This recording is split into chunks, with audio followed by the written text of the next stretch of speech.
Welcome back to the Game Devs with the ThePiPiper. I forgot everything that we're doing.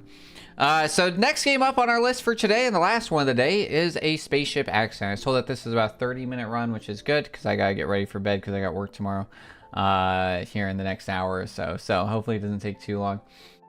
So this is a choice-driven narrative game with RPG mechanics filled with cosmic wonders and horror. Forge your own path across more than 50 unique endings. Barter, upgrade your character, fight, and explore alien worlds, overcoming every obstacle to find your way back to Earth and to your daughter.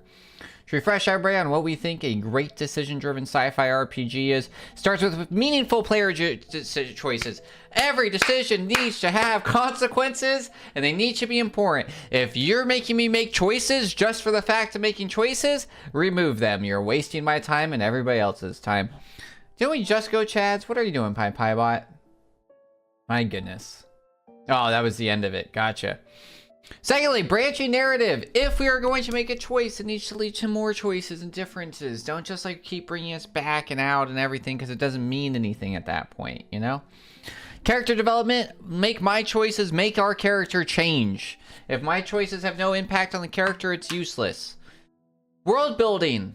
Let me explore the world, make it interesting. This is sci-fi world. We need to understand it. It needs to be distinct. It needs to make sense. Integrated gameplay mechanics. Alright. Decisions should be able to affect combat, stealth, exploration, hacking, diplomacy, whatever we got going on. When I make choices, it should make it different. It should change it, right? Distinct aesthetics and sounds. It's sci-fi. Everybody knows the whoosh of the TARDIS. Everybody knows the swoosh of the lightsaber. Everybody knows the blaster sound of Star Trek. You know what I mean? So how is your game? Everybody knows the door opening sound of Space Quest. You know, it's just distinct. And we should be able to take a screenshot of your game and immediately know that it's your game. Replayability. The choices should be interesting enough that I want to replay it and see what happens to our character and to the world. And if you have all of those things, you'll have a great decision-driven sci-fi RPG game. So what's the flagship of this genre? I think it's Detroit Become Human. I've never played it, but I have watched two playthroughs. I've watched the Game Grumps playthrough and the Super Best Friends. Both were very interesting. I was very invested in both. I do have some strong opinions on Detroit Becoming Human. I think that the ending ruins about a third of the game. And I have played Heavy Rain, which I did not enjoy because I just feel like my decisions didn't make enough impact. I felt like I made like some crazy choices, and at the end of the day it didn't really matter. Beyond Two Souls really made me mad because there were so many choices that meant nothing, and it wouldn't let me make, and it put me in situations to make choices that wouldn't let me choose what I wanted. It forced me to make one of the choices that the game allowed. So that was annoying. War of Mine, similar, not exactly, because that's more of a roguelike, but similar in a sense. That game broke my heart. And Life is Strange I really enjoyed. Absolutely enjoyed. I thought it was good. And I did cry based on a different ending that I got. So I think like it had like deep emotional impact. So that's kind of our goal. Similar as you have like Skyrim, Undertale, and Fast and Light that do have decision making and can alter the course of the game a bit. Skyrim, especially on like whether or not you choose, like which main story you choose, if you just kill the Assassin's Guild, things like that. Undertale, you obviously have 3 endings. And then Fast and Light, you only have the one ending, but you do have to make different decisions throughout the game that can alter the course greatly. Of course, I must say that I usually hang us during Game Dev server where we test our ideas, but having a fresh set of eyes and a well-structured feedback on top of that, this is priceless. Hey, it makes my work as a dev easier, so I really appreciate you took the time to play my game and didn't give up on that weird cursor issue. Yeah, that was weird. I learned something about OBS, I think, so yeah, that was definitely odd. Yeah, so I'm glad that I figured it out and pushed through it for sure. All right, but without further ado, all right. In this story, you are Frederick Anderson, a young astronaut embarking on a mission of space exploration. But life aboard the SS Celestia station is routine. A series of predictable tasks and quiet moments. The vastness of space stretches endlessly outside your window, a constant reminder of your solitude away from your daughter. Days blur together, a cycle of maintenance checks and data logging until one day something unexpected disrupts the monotony. Why can't I click on this? Oh. Okay, that was weird. Alright, but before we move on to the interesting bit, let's decide one thing. Who do you want to be? In moments of crisis, when the familiar order gives way to chaos. Who are you? This was not just a question of skills or training. It was about the core of your being, the values that guided you when everything else fell apart. Are you a soldier? You're a Marine, once forged in war, hardened by loss. Your squad, your brothers died in a distant colony, leaving you alone with nothing but ghosts. Earth became unbearable, too full of memories that wouldn't let go. Space was an escape, a way to drown out the past with the silence of the stars. You took the first ship that would have you, hoping to fight for something real again. An engineer. You always understood machines better than people. Circuits made sense, wires never lied. You wanted to build great things, but Earth's bureaucracy strangled every dream, so you left, choosing the silence of deep space over the noise of human failure. And the stars are your workshop, your escape, your home. A wild card. Some people are born with a plan, you never had one. A gambler, a drifter, a survivor. You've always relied on luck more than skill. Space wasn't a dream, just the latest roll of dice. Maybe out here, you'll strike it big. Maybe you'll crash and burn. Either way, it's one heck of a ride. Alright, strength, high intelligence, luck, charisma. Alright, very D&D based. Yeah, I'm feeling engineer. Your story. You're always the kind of kid who took things apart just to see how they worked. Not out of destruction, no. I forgot to actually get water. I got a snack instead. And we're running low on the water. Your father used to joke that if the family shuttle went missing, he'd find it in your room, neatly disassembled with every bolt and wire lined up in careful rows. The first time you rebuilt something on your own, you were 7. A broken comlink, busted beyond repair. At least that's what your mother said before you made it work again. From then on, it was obvious. Machines made sense. They followed rules. They could be fixed. That was harder. No. Okay, that's just the last part. I see. A family you built yourself. You studied engineering because it felt like the only thing that made sense. Machines didn't lie, didn't hurt you. Got it, dude. I think we got the, like, they didn't lie thing. You're very repetitive on this part. Because, right, that's up here as well. And it was in the beginning. Maybe not. Maybe it's just in your description. They just worked, and if they didn't, you could fix them. So you learned ships, stations, AI, every cog in the vast machine that kept humanity moving through the stars, and then she happened. You never planned to have a kid. You were too busy, too focused on your work, but the moment your daughter was born, everything in you shifted. When you say, then she happened, and you click on it, it should show your wife. Or your... Also... Okay... Like, very heteronormative. Especially when we're talking about future space travel. But yeah, that's fine. But yeah, it's a little weird to be like, then she happened, and it's a picture of a child.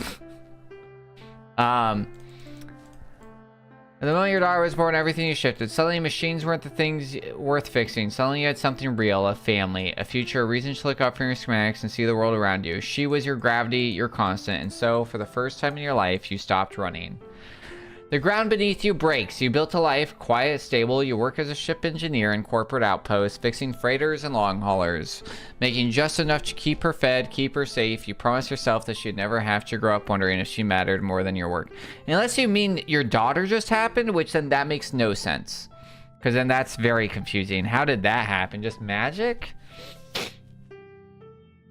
I'm very confused. Do kids just magically appear in this world? Because corporations don't care about stability. When the layoffs came, you were just another number on a balance sheet. One day you had a job, the next you had nothing, no severance, no relocation, no way to feed your kid, and that's when the call came. One last job. It was an old friend, someone you worked with back in training. They had a contract, an off-world gig, good money, dangerous, sure, but wasn't everything out on the frontier? You told yourself it'd just be one job, enough to get back on your feet, enough to take care of her. You left in the middle of the one night. She was too young to understand why. You told yourself you'd come back. This was just temporary, that this time you could fix it, but then the job went wrong. Lost in the stars. It wasn't supposed to be a combat mission. You were hired as an engineer, not a soldier. But when the bullets started flying, that didn't matter anymore. Ship went down in an uncharted system, and the company, they cut their losses. You should be dead. Maybe you are, in some way. But your hands still work, your mind still thinks, and out here, lost in the void, there's only one thing left to do. Find your way back. Because broken things can always be fixed, even you. Why does back have an arrow chip forward? That's confusing. Alright.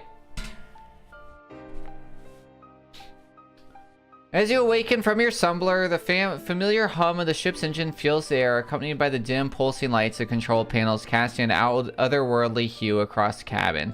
The rhythm of the engines had always been a lullaby and steady pulse that spoke of safety and routine, but now something is off. Something had shifted. Alarms, sharp and shrill and relentless, cut through the tranquility, piercing your ears and your heart alike.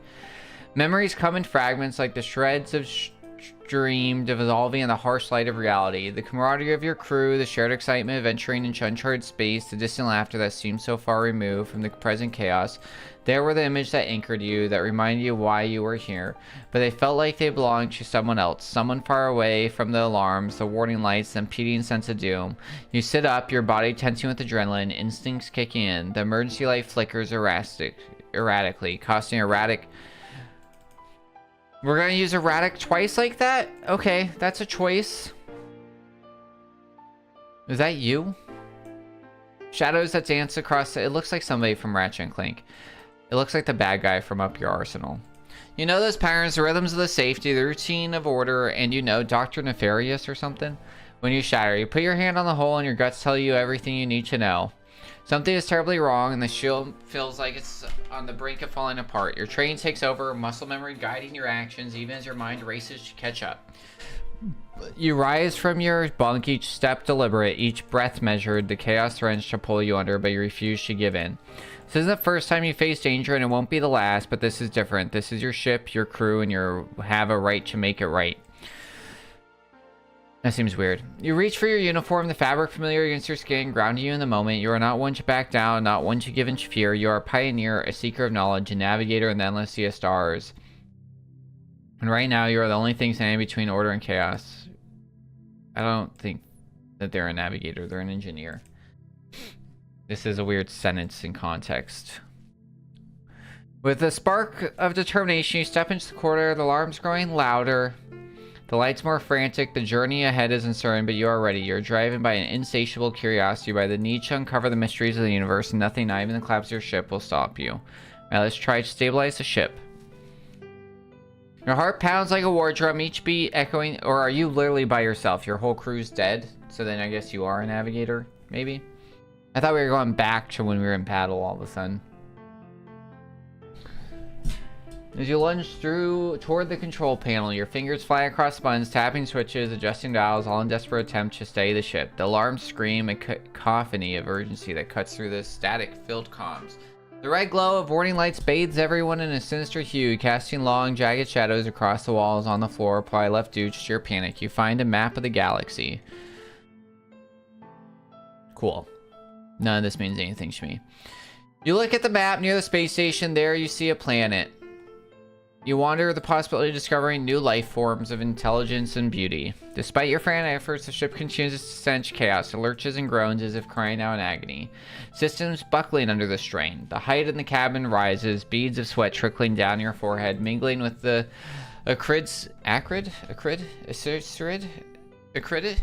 acrid smell of burning wires. The console flickers, threatening to go dark, and you feel the pit in your stomach grow deeper. You take a step back, surveying the damage, and the reality hits you like a punch to the chest. It's all coming undone, unraveling faster than you can mend it. The ship's infrastructure is collapsing, its vital systems failing one by one. The cold grip of despair tightens around your throat, and for a moment you question whether it's all in vain. Then something within you refuses to break. A spark of defiance, a glimmer of hope. You grit your teeth, forcing yourself to stand tall amidst the chaos. Even if the odds are stacked against you, even if the darkness threatens to swallow you whole, you will not yield. You will fight until the very end, because that's what survivors do. Sealing yourself for what comes next, you know you have a choice to make. Find a way to escape this crumbling vessel or delve deeper into the chaos, see if there's a chance to salvage what's left. Alright, let's look for the captain's office. This is not what I thought this was going to be. This is... From the pictures that we saw, there was like way more going on than just all reading. You step into the corridor, your boots thumping against the cold metal grating, the walls are streaked with soot. A grim reminder of the chaos that has torn through the ship, the flickering emergency lights cast eerie shadows, dancing specters that dart in and out of sight, whispering the promise of danger. The corridor stretches ahead, a narrowing tunnel that leads to the heart of the ship, the captain's office. As you move through the passageway, the smell of smoke grows thicker, mingling with the acrid, again, interesting, stench of burnt plastic. Your heart races, each step drawing you closer to what has befallen this place. You grip the railings for support, feeling the vibrations of the ship's failing engines reverberate through your bones. Feels as though the ship is crying out in pain. We've already said it was crying out in agony, and now we're saying that's crying out in pain. And you're walking into the epicenter of its agony.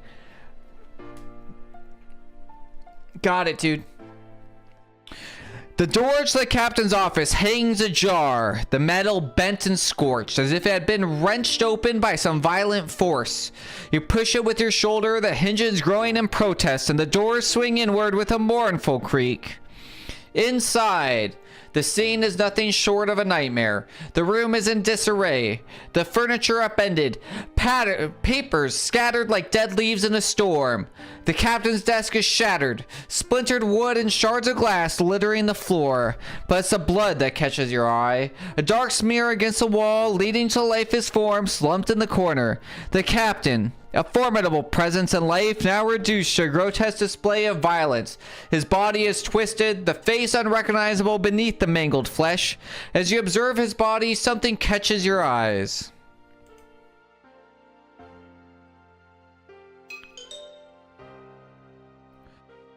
Okay. You find the med kit. You step back, the weight of the scene pressing against your chest. The ship is no longer a place of exploration, it's a tomb. Silent testament to a battle fought and lost. The echoes of violence hang in the air. A stark reminder that you're not just fighting against elements, you're fighting against something far more sinister. Question is now whether you have the strength to face it. Well, we have a med kit, so let's look for some survivors. You move swiftly down the corridor. The ship's violent shudders jolting your every step.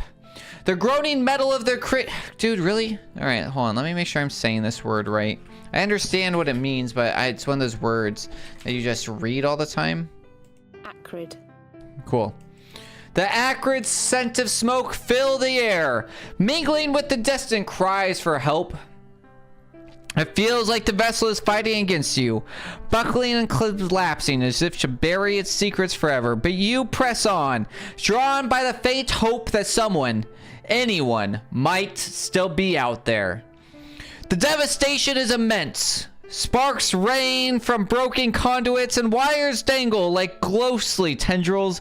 Debris litters the floor. A jumble of shattered glass and twisted metal. Every step is a gamble.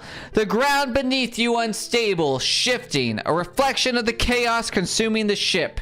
But in the middle of this chaos, you seem to hear something.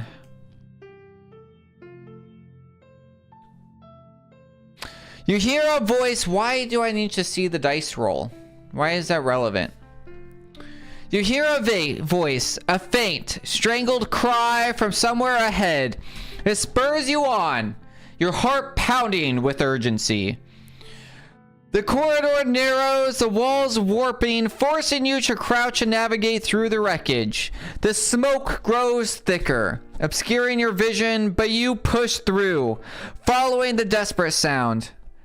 The music should have changed, and we should hear like bump bump bump bump, like your heart thumping right now. The ship's structure groans. A low rumble from the beast awakens from slumber. You hear the retching of metal, the ominous creaking that signals collapse. It's getting worse by the second. The entire vessel teetering on the brink. But you can't stop now. Someone needs you. Someone is depending on you. As you round a corner, the source of the voice comes into view. A crew member pinned beneath a beam, struggling for breath. You rush to his side, ignoring the searing heat and the encroaching smoke. You recognize him. It is Officer Bradshaw. Flashes of your poker nights, his laugh, you getting him to his quarter after he got drunk that night, all rushing in as you attempt to free his body. You pull a tug at the beam, desperate to free him, but it's no use. The ship's dying convulsions tighten their grip, the structure closing in like a vice.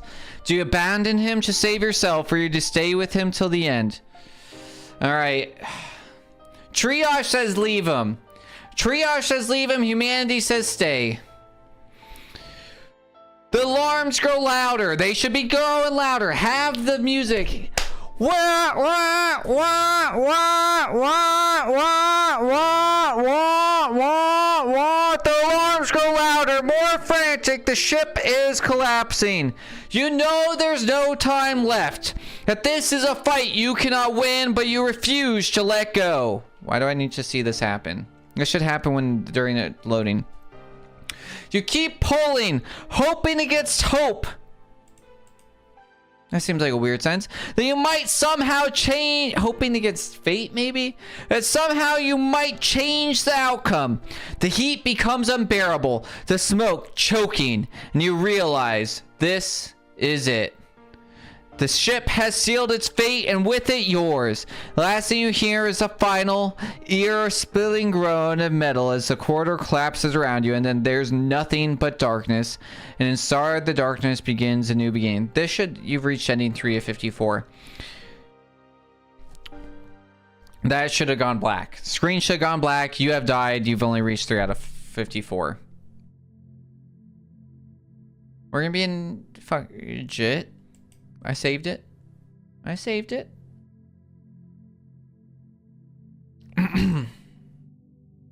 Alright. We'll give it one more because that's pretty quick.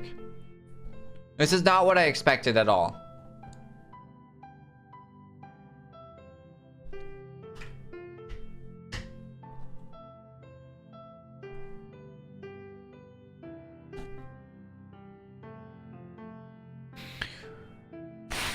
Alright. Here we go. The soldier. The war never leaves you. We'll start less intense. You, Frederick Anderson, never planned to be a soldier. Maybe that's what made you a good one. Life before the war was simple. You had a job, a home, a family. Nothing grand, nothing glorious, but it was yours. Then the draft came.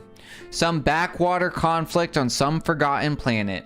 The kind of war that was more about corporate greed than actual ideals.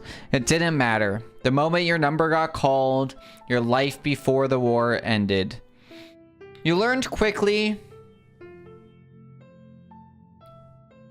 how to march, how to fight, how to kill, and more importantly, how to survive. Because in the end, that's all war really is. A long, brutal game where survival is the only victory. You watched people you trained with die in their first week. You buried friends in dirt that wasn't yours. You became something you never wanted to be. A man who is good at war. This is not what a good Marine would do. They're taking them home. Period. You're not just going to take a dead body and spend the time to bury them somewhere else. You're going to figure out how to get them home. So unless this is the world that we're building, I don't like this. Too good, but this is the path you chose. Or maybe you want to pick another career. Nope. What comes after the gun? The war ended like they all do. Messy, without real winners. You came home to a world that barely remembered you had left. People went on with their lives, but you weren't sure how to anymore. You could still feel the weight of the rifle in your hands, still see the faces of the ones you couldn't save, but there was one thing left. Her, your daughter. No, nice, she's got an army man this time. Still don't understand this. She had your eyes, but not the weight in them. She was too young to understand why you flinched at loud noises, why you couldn't sleep, why you never talked about what happened. Maybe that was a blessing, because for the first time in years, you had something worth fighting for that wasn't just survival. So you tried. Really, you did. You took jobs where you could find them. Security, escort work, anything that paid enough to keep food on the table. You stayed in her life, even when everything in you screamed to run, because war teaches you one thing above all. If you let go, you lose, and you weren't going to lose her. A soldier without a war. But peace is a hard thing for men like you. When a new conflict started brewing on the frontier, you told yourself you wouldn't get involved. That was before the recruiters showed up. They weren't looking for fresh meat. They wanted veterans, people who had seen real combat, people who wouldn't hesitate when the moment came. They knew exactly what button to push. They offered good pay, steady work, benefits for your daughter, things you couldn't just ignore.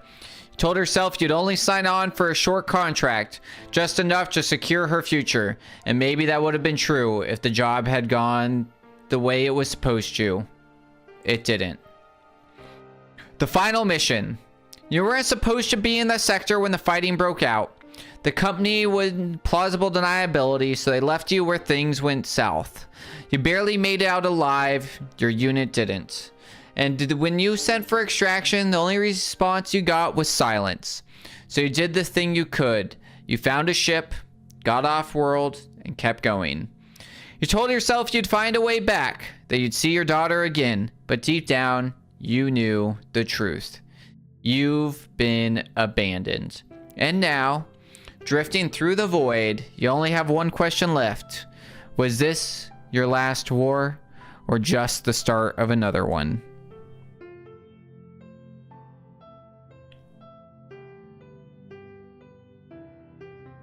Alright, same image again.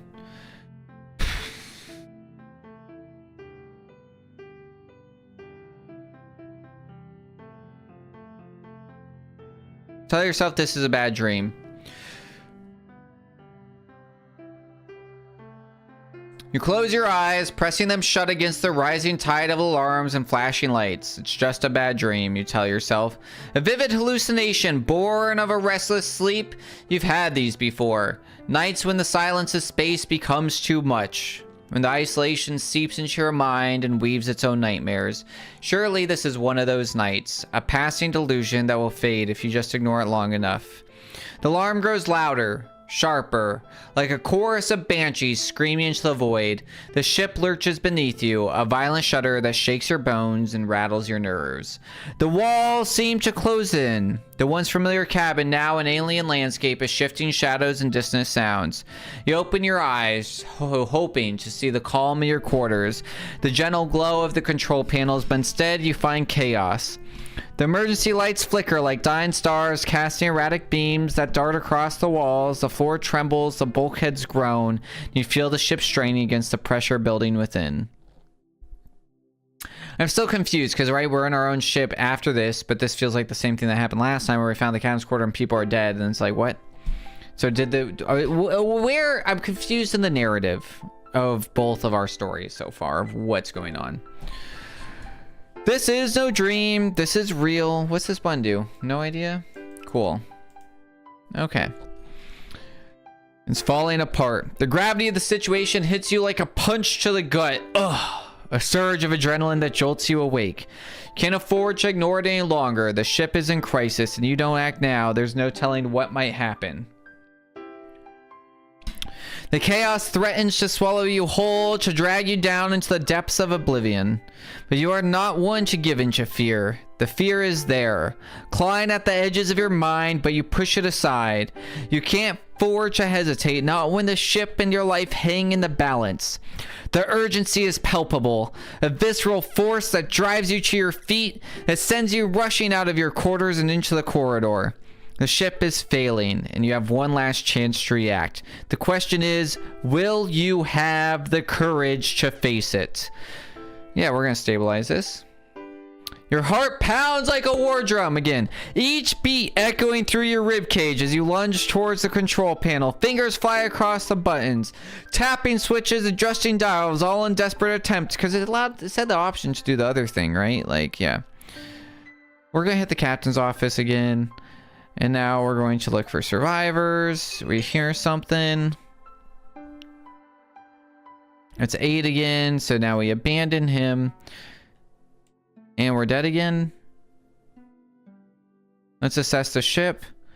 Let's try to repair communications.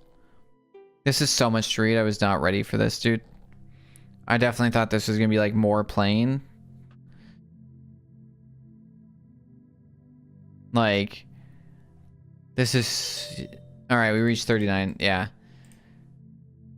Thank you for playing. There is more and even more ways, fun ways to die. Yeah, this was not what I expected. We're gonna kick over. I'm gonna grade it real quick. We have played 3 new games. So let's up those real quick.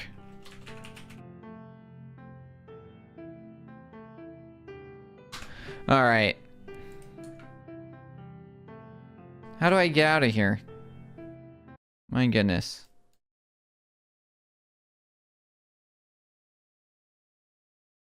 All right. Let's see what we got.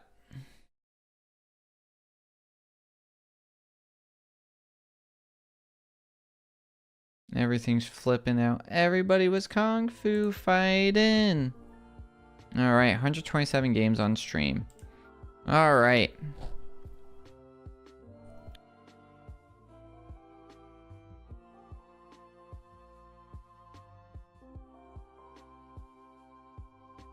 Here we go. All right. Spaceship accident. All right. Art style consistency. It's kind of like, dude, there's no artwork. There's one single thing of artwork. So it's like, I don't have an NA option. Like, yeah, all the words are fine. Like, yeah, it's fine. Readability of it's fine. Atmosphere, world building. Yeah. There's nothing. So it's like, it's not world building. You're not doing, that's like the hard part. I think you should look at Space Quest. I think Space Quest is what you should be doing. I think that this should replicate Space Quest. I think that's what you want to do, and that's what I think it should do. And that's okay. Take this story, put it in Space Quest, add sound effects. You got something really good. Overall, like, yeah, it's like a 2 because there's just nothing going on. Like, you know what I mean? Overall functional loop, because it's straight reading and I did not expect that, it's not great for me. I do think that you have a functional loop. There's some RNG, some stuff that's missing. I think that it does have a little bit of repetitive like verbiage and stuff, which does make it kind of like unenjoyable to read that amount of text. I do think that if you make it into like a Space Quest way, you can make it more into some showing and feeling than just like straight text, which is hopeful. I mean, like, yeah, whatever, dude. Like, we'll to read the controls because they are what they are. Challenge and balance, I have no idea. Like, honestly, for this variety and depth, like, unfortunately, this just doesn't really mean anything for the genre. Like, I think like mechanics loosely align. You're missing, like, if we think about Space Quest, we think about Detroit, we think about Beyond Two Souls. These are like decision-based games I think of that are successful. Or if we try and turn this into a visual narrative, I don't think you actually meet either, because it's just reading. This is, you know what I mean? And then it's like, it's no forward, no anything. It's no real character. It's also kind of confusing at points. Player role is fine. There is no progression at all. I guess I don't know, you're not really growing as a character. I will say, I think that's the hard part, right? Like, there's no progression growing in you as a character throughout it. From what we were able to experience, I also like to a point where I was like, I can't read for another 30 minutes. So it's just missing a little bit of something. Atmosphere is fine. It definitely needs some stuff. Speedrun ability, I just don't think it's gonna be speedrunnable. I don't think anybody's gonna do it, not for gags. Comments, yeah, if you haven't, look at Sierra Games. Right, that's what they're called, right? Sierra Games, Space Quest, King's Quest, games like that. And that should help inspire you. Add sound effects.